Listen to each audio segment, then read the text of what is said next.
Alrighty, Will. So welcome back to the Dev Show. I'm super happy that you decided to come back on with me because it's been like literally 2 years since we last talked. Yeah, dude. It's crazy. You were the first like interview that I ever did. I remember that though. I was back in college. Yeah, you were still doing classes and you were looking at like maybe dropping out at the time, which was a... Yeah. So how'd that go? Um, yeah, I did drop out. Mm-hmm. Ended up dropping out, but like I wouldn't even really call it that because it sounds cooler than it is because I actually like only had like 9 classes left.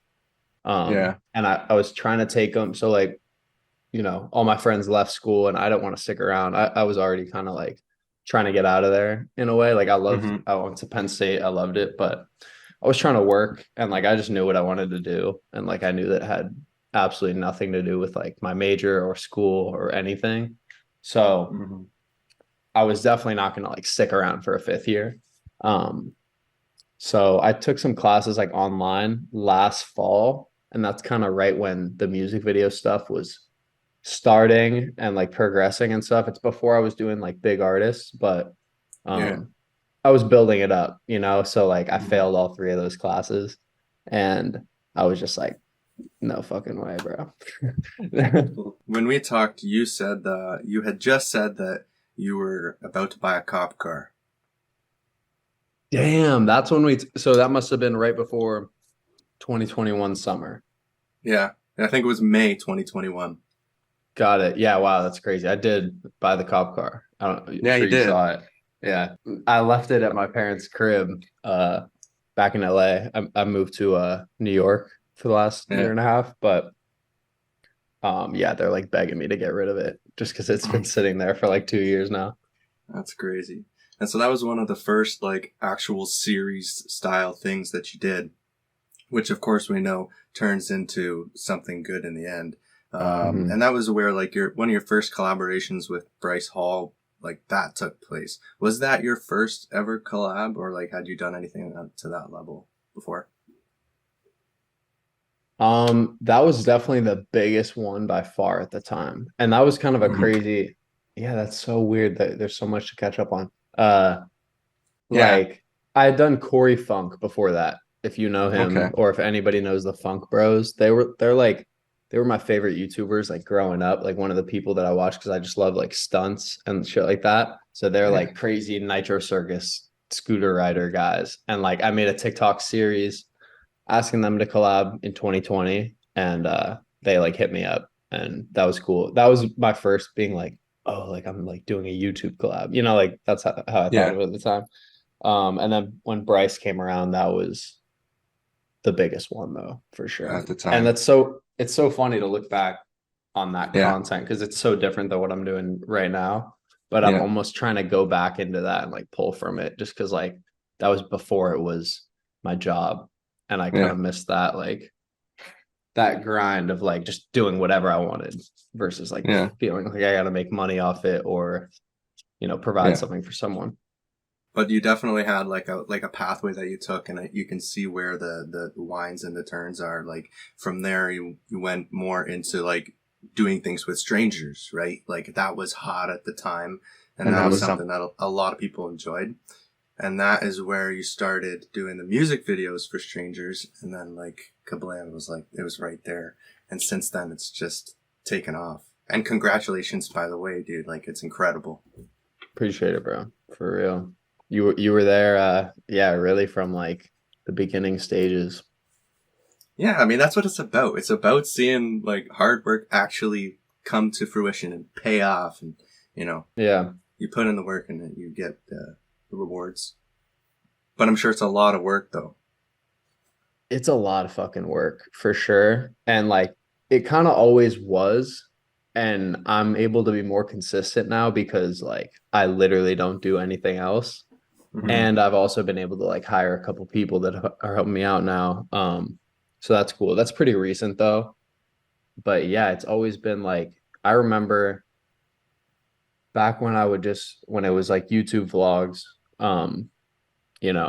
For people who don't know, I've been making vlogs on YouTube literally since 2016, so like 8 years now. or going on 8 years. So I remember days though where it was like I had nothing to gain. I was making no money, but if it was a posting day, it was like a 14-hour work day. And I was Yeah. just like making everything perfect, going out, recording like, talking head clips or voiceovers and like placing them and like everything had to be perfect. And I was super meticulous about it. And now I've had to like let go a little bit of that perfectionism to some degree because it's like I just gotta release shit. Yeah. But um That's a crossroad right there. definitely. And even yeah, so like even back then when I didn't necessarily have anything to gain from it being like this much better, I was still Mhm. like grinding when I was dropping videos. So Yeah. We talked a lot. Back when we talked a lot about the intricacies of like working with the camera and cinema and being cinematic. Um, mm, and so it's interesting that you say that there's kind of like a crossroad where you do have to get a certain amount of content to the table, and yeah. like you still like have so much creative freedom, but I guess it can get tough. How has that been a challenge? So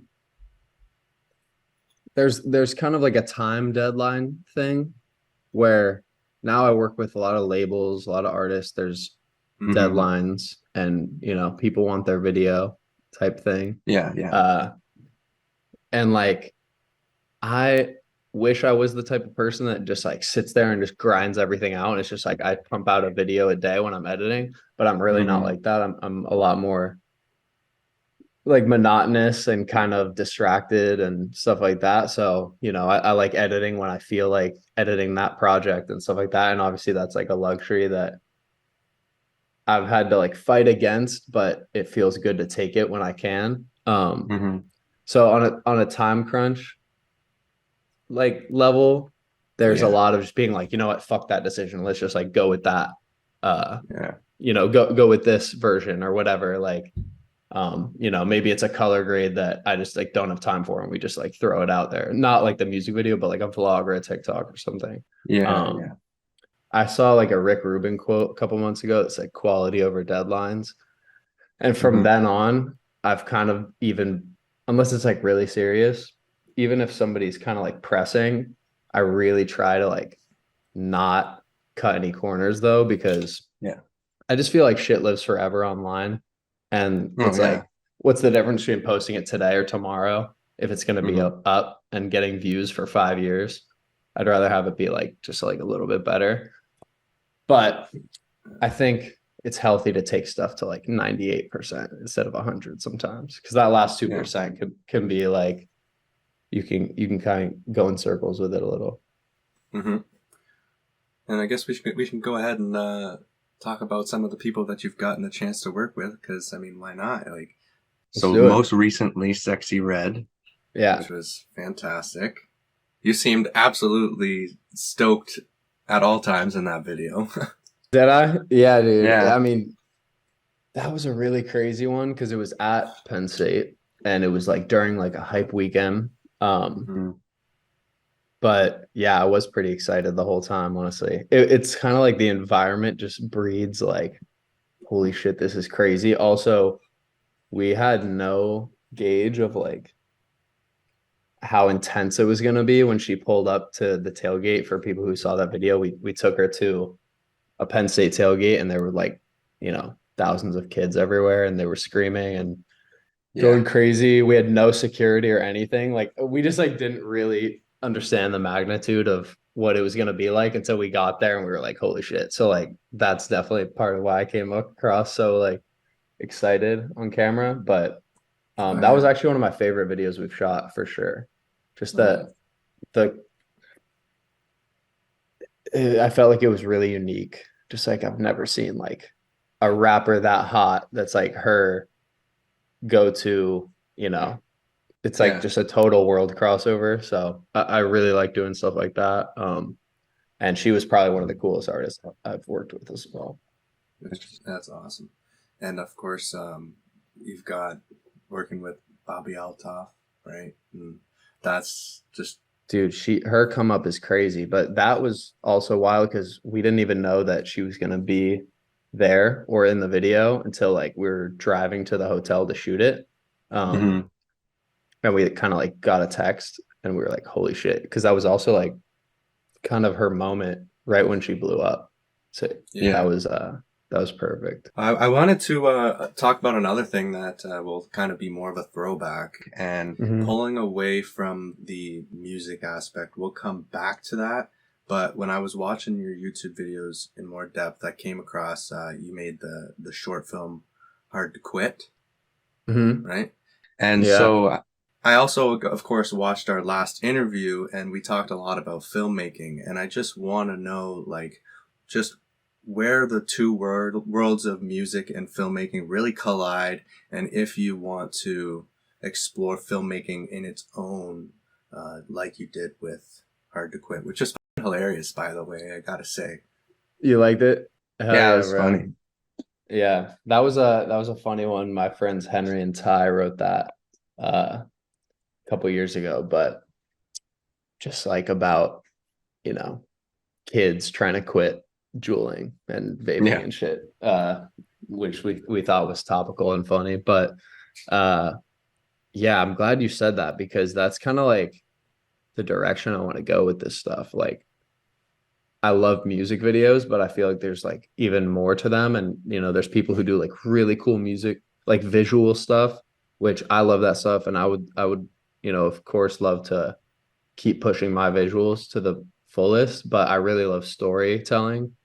So whether it's kind of more reality based or scripted, that is 100% something I want to like bring artists into. And I guess like I should explain the reason why I started doing this in the first place. Like I kind of thought about this morning actually, where like going back to the camera stuff and enjoying, you know, making edits. There's tons of kids across the internet that are copying artists like Sam Colder and like video people that are making edits and stuff.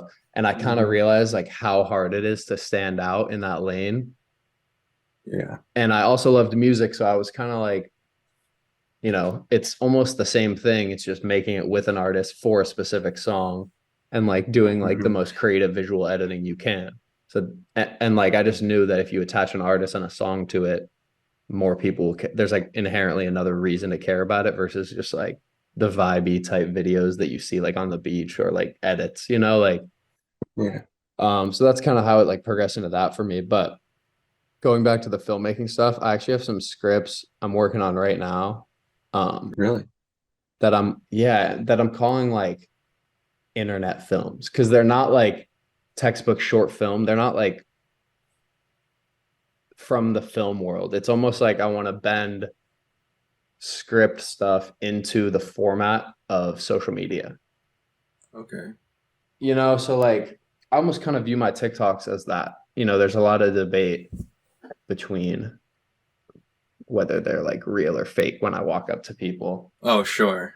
Like, so, Yeah. but I don't even like think it matters necessarily. Yeah. Like, That's the lore. That's yeah, what makes it so. Remember McJugger Nuggets and the dad runs over the Xbox? You know, yeah, man, like, let it live.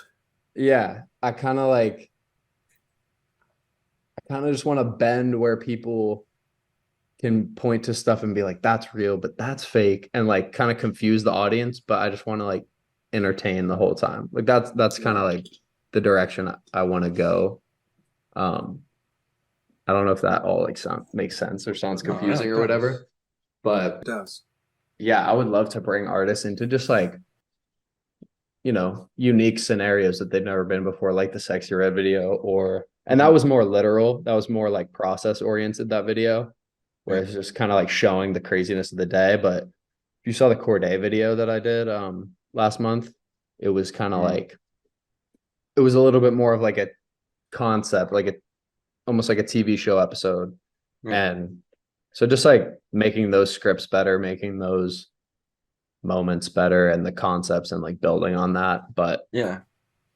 um yeah, just doing it in my own way and like bring something new to like the scope of like YouTube and social media and stuff like that. So I wanted to ask you a little bit about what you think about social media, because I'm working on something else that's like speaking with influencers on having to have like a constant presence on social media and whatnot, and like TikTok and all of that. How is that? Like, do you feel any pressure from that, or? Feel like a lot of creators feel that way, where it's like you're checking the YouTube 1 through 10 thing, like you're checking the analytics, like stuff like that. Like it's a lot of self-inflicted pressure to like keep getting more relevant and like converting all the possible views you can to, like, for me at least, like, to my other platforms, and staying consistent and staying like, topical and ahead of the curve, and like bringing something new. Like all those pressures definitely come with it.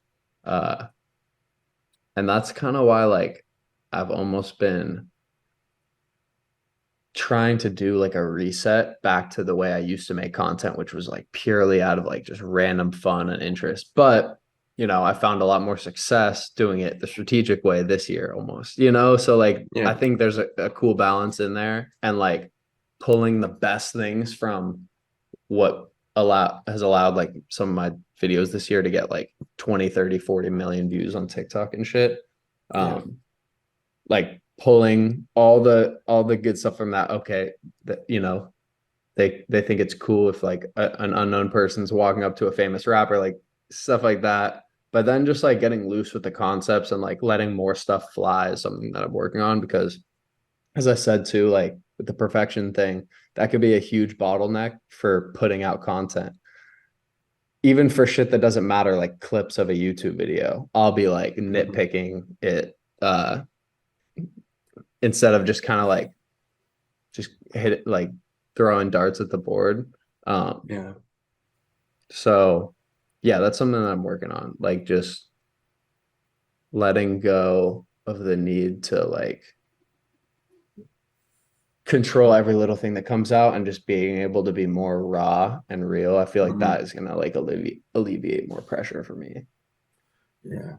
This is honestly the first one of these that I've done since in a year. I've taken a year break. Yeah, I was going to ask where are you at with this stuff? Like, so, I mean, why the year break? I kind of, well, a lot of it had to do with SAG actress strikes. So that's the main thing. They weren't, because you interview actors and they weren't doing interviews. Yeah, pretty much. That's a huge thing. And the other thing is like definitely just taking time off to see who I am. But I have a lot of people who want me to get back into it, and I'm starting to feel more inspired to do it. And I actually have a couple girls who are going to work for me now to get like guests on and stuff. Nice. Hell yeah. Trying to get the Wiggles. The Wiggles? The Wiggles. That would go hard. Holy shit. Yeah. Damn, that's crazy. So yeah, do you feel that pressure? Like, even you took a year off, were you kind of thinking like almost like in the back of your head, like I got to get back into it and like I got to drop? Yeah. Again? Like that's the feeling. And because it was originally supposed to be like going to events and Comic-Cons and stuff. But then COVID happened, so couldn't do that. And so I've been doing like Fan Expo and Comic-Cons and events and stuff like that. Just really just for cinematography and like practicing like filming and editing. I feel like deciding where your place is also like an extremely tough thing. Like whether it's you or me deciding, like I've thought about that too. Like, where do I fit into the hip hop world? Where do I fit into the YouTube world? Like, and that stuff can be really tiring. Going back to my question for you, which is like, did you feel like the pressure to drop? Like, it's kind of something that nobody else understands, but like literally since I was 16, I've felt in the back of my head like, you should post more, right? Like it's been like, oh, there's more to do. Like a cloud that says there's more to do has been like there since I started posting videos, even when I had like 200 subs. I felt like I know exactly like what you're describing, the exact thing that you're describing of like just feeling like there's more to do. Even if you've just coming off of like a 14-hour day, you still kind of feel like you didn't accomplish anything. And it's weird because you did. Yeah. there's just more to like progress your career, I Yeah. guess. Yeah. Oh, there So always like, will be. yeah, there always will be. Do you do most of your own editing workload?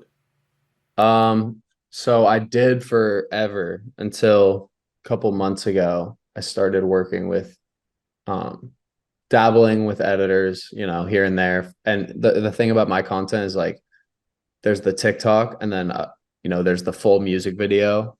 Um and then there's kind of like the long form YouTube video that's like the behind the scenes. So, and those are all like really different to me, and they all have like I have a really specific vision for all of them. So it's hard, and like we had like a different editor for each one, and it Mhm. was kind of just like too much to manage. Now we've got so like I hired my friend Rob as kind of like my co-producer. I got this kid Nick, who's my homie. He's really good, and the way I would describe my editing structure is like I have them do the first like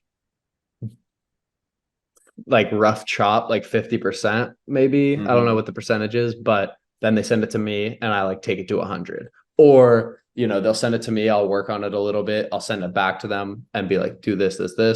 They'll go ham with it. They'll cut it down to like even tighter, and then I'll kind of take it from like 85 to 100 or something like that. So it's definitely still collaborative, but luckily I've been able to like hire a couple people to take like the the tedious stuff off my hands, the Mhm. almost like the structuring um of some videos. So that's really helpful. And That's that awesome. like that's a huge bottleneck, especially like, I'm trying to be on camera more and really get my like personality out there and stuff like that. So that's really tough to do when you're like editing for like 2 weeks for every project. So that's Right. something we've been working on. But in like the type of content I do, like music videos are so editing heavy, Mm-hmm. Right. and like it really does change. I've tried to have people come in and edit like a full video for me, and I've never once gotten one back that I haven't had to like change a bunch to like my certain thing. Yeah. But Yeah. When you're shooting something, you're kind of editing it in your head, right? At the same totally, time. yeah, yep, And so 100%. There are some things that you got to make sure at the end of the day that are done. That was in your vision. So, I mean, I think as Exactly. long as that's getting done, then that's all that matters. But Yeah, Mhm. yeah, exactly. And really, it's kind of just like just more hours. You just got to put in more hours and like find that time Yeah. to edit, even if like you don't really feel like it or whatever. But yeah, right on, man. I mean, so that hits most of what I wanted to talk about. There's like it can go one of two ways where we just keep like start talking and everything rolls without a hitch. But when I do this thing here and I write down all these questions and stuff like that, it doesn't work the same. It doesn't work because then I'm like, okay, where am I? Where am I here? And fucking makes it all shitty. I've wondered that because I'm actually gonna start. I'm trying to start podcasting actually because I feel Yeah. like that's just like a dope way to um you know be able to just like release a bunch of clips and a bunch of Mm-hmm. uh minutes of watch time. That's something I thought about for a while too, where it's like, how are people supposed to like really align with like what I'm putting out if I'm only putting out a minute a month or 2 minutes a Yeah. month? Like you got to really let an audience like hang out with you almost, or at least hang out with like your videos. Yeah. That's why I feel like we've seen like a trend towards like 30-minute vlogs on YouTube. Mhm. Like when I see like Nelk or something doing that, and I'm like, oh, because that's because like people don't want an 11-minute like super polished, super tight thing from them. They want as much Nelk as possible or whatever. So like, Yeah. anyways, back to my point though.